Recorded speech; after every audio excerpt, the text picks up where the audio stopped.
to all of you. Thank you for the opportunity to speak at Grattan Institute. It is a welcome opportunity, and it's also wonderful that you have agreed. I understand I'm the first politician to speak. I hopefully won't be the last, but ultimately that'll be up to your members. It'll be a vote on whether it was a successful speech or not.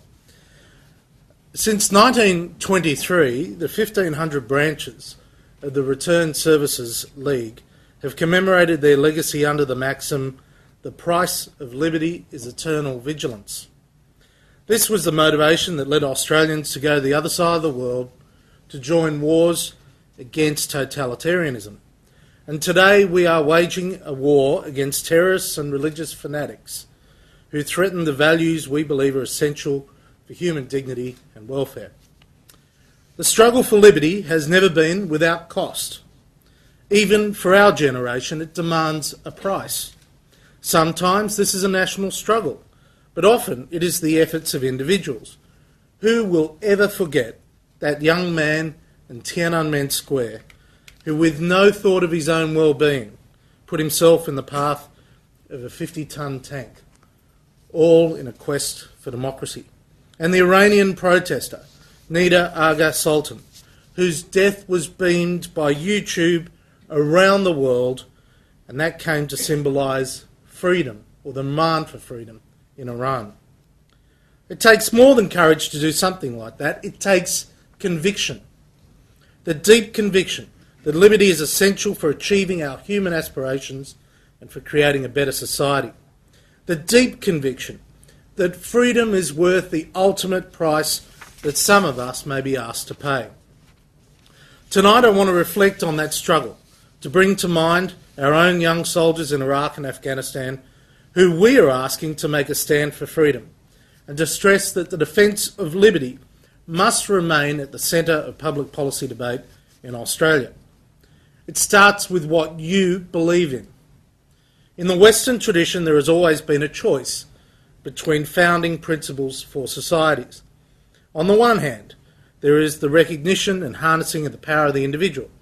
On the other, there is the model of what Plato called philosopher kings. These are the people who believe they know what's best for us and are better qualified to rule than ordinary folks like you and me. I believe that we are equal in our worth, if not necessarily in our talents.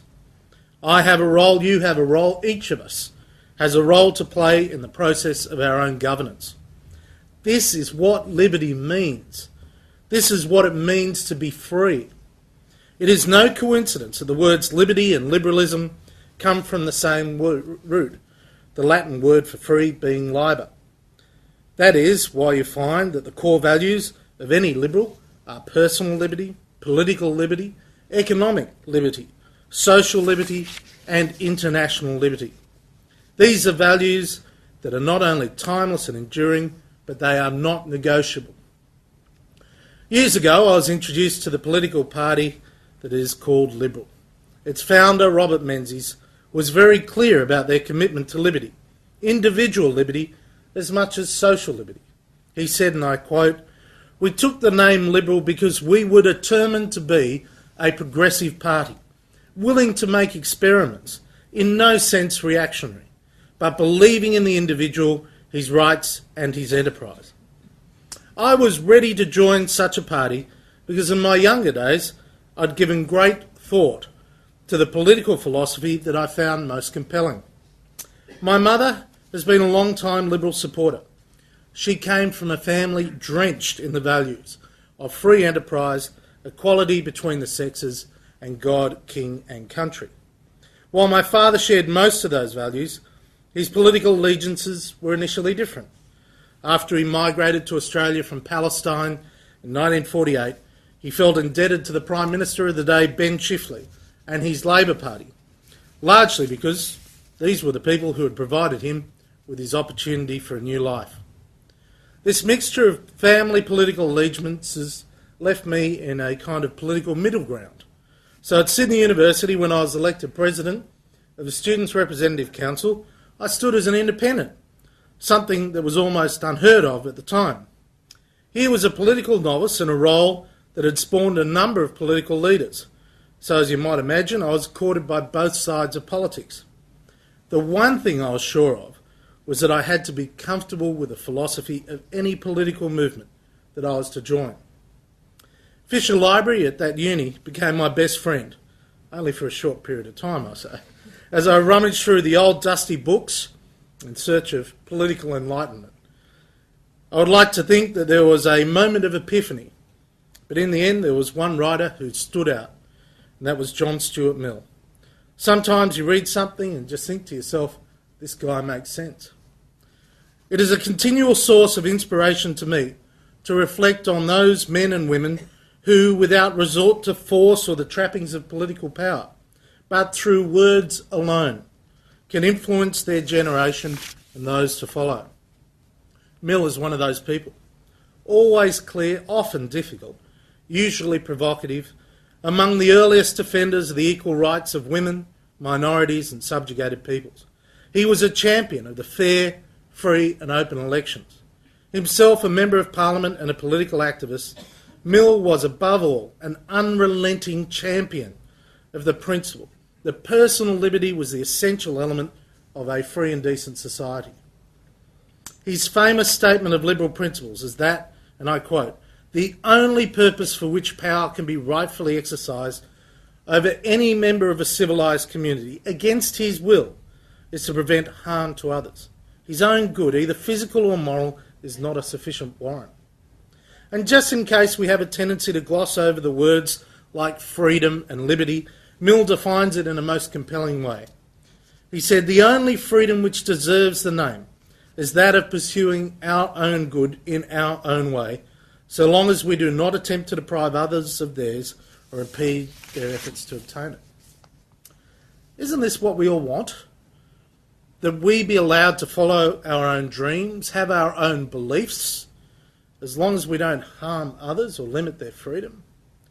I believe that individual liberty must be the foundation of our society, even when it clashes head-on with a perceived communal good.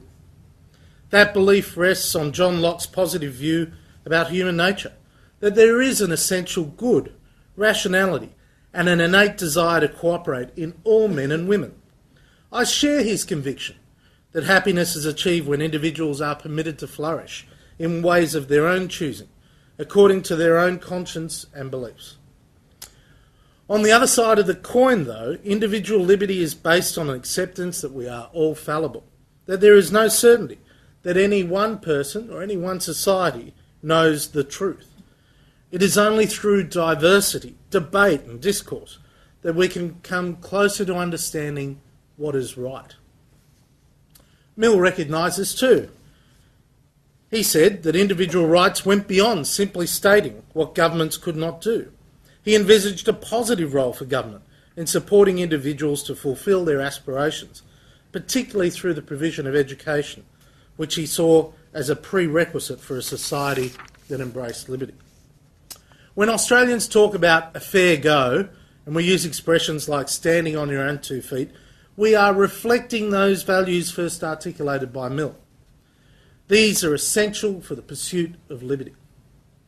I don't think it's too much of a generalisation to describe the history of the last 500 years as a ceaseless struggle for greater individual liberty. While we think that this is a battle that has largely been won in the West, it wasn't always like this.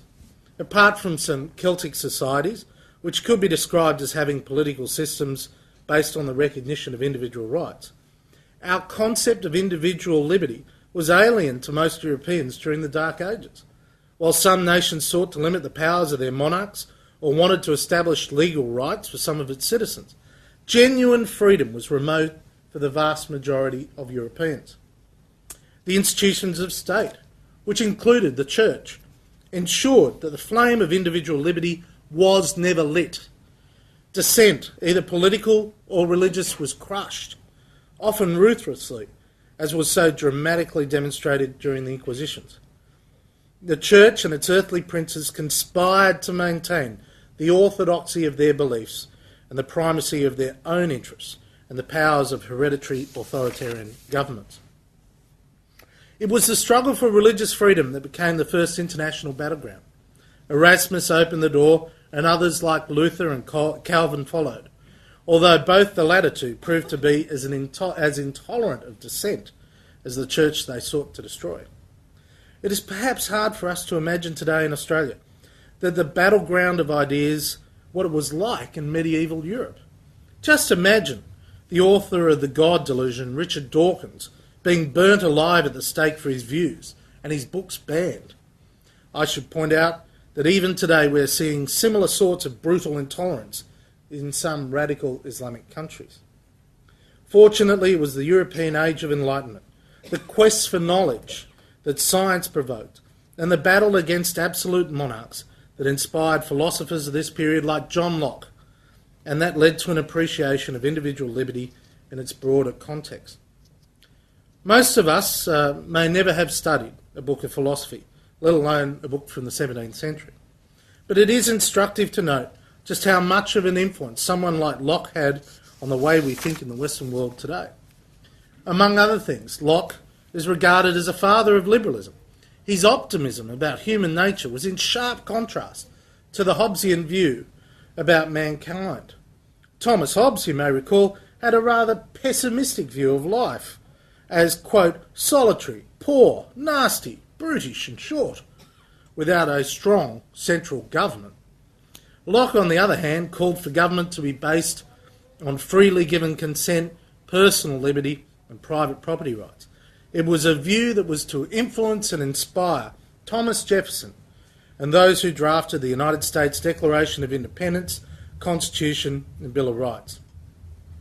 Locke's philosophy continues to inspire political leaders who are dedicated to freedom and democracy.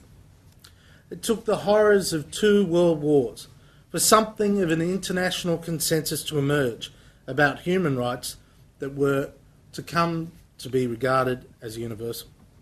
Australia played a notable part in the development of those standards, drawing on its own unique history.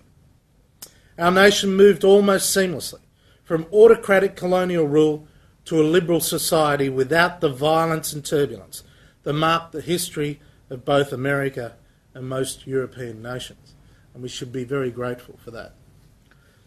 I think we can all recognise the fundamental difference between those societies based on individual liberty and those that reject that foundation principle. On the one hand, you have societies that are free and open. The press is free and the judiciary is independent. Elections are free and regular. An open mind and spirit of inquiry are fostered. The arts and sciences flourish and innovation is encouraged. Multiculturalism, diversity and tolerance are hallmarks of a liberal society. The existence of dissent and debate are regarded as positive signs. Authority is respected only when that respect is earned. It is from this that economic and entrepreneurial activity arises in a way which, over time, raises the living standards and dignity of all citizens. On the other hand, you have societies that are not based on individual liberty. In those societies, conformity and control are the guiding principles. The alleged good of society, usually only code words for the benefit of the ruling elites, are extolled above the rights of individuals. There may be art and science, but there is little creativity. Dissent leads not to debate, but to detention. Economic activity is centrally controlled and usually stagnating. Wealth is created, but only for the few. The way I see it, the choice is black and white. Freedom for each and every one of us, or freedom for an elite few who want to tell the rest of us what to do. In the Federal Parliament, I represent the only political party that was established to advance the cause of liberty. It is a party whose purpose is to advance the rights and liberties of the individual. While liberalism is a political philosophy that is arguably broader than just the concepts of liberty and freedom, they are the enduring principles at the heart of what modern liberals believe. Liberty is the foundation stone of liberalism. The Liberal Party was formed just over 65 years ago. It was not the first Australian political party to bear the name Liberal, and its roots lay very much in the liberalism of Alfred Deakin and the political movement he helped establish in the years following Federation. The history of the Liberal Party has, however, been somewhat different to the intentions of its founders. The Westminster system of parliamentary democracy tends to encourage a two-party system that has largely dominated the history of the Parliament. The result has been that the Liberal Party represents, to use one of John Howard's expressions, a broad church of the political spectrum. We are a party that brings together Conservatives and Liberals under the one banner. Menzies summarised the Liberal approach well when he spoke at the formation of the Liberal Party and commented on the party's support for private enterprise, using words that had first been used by Deakin.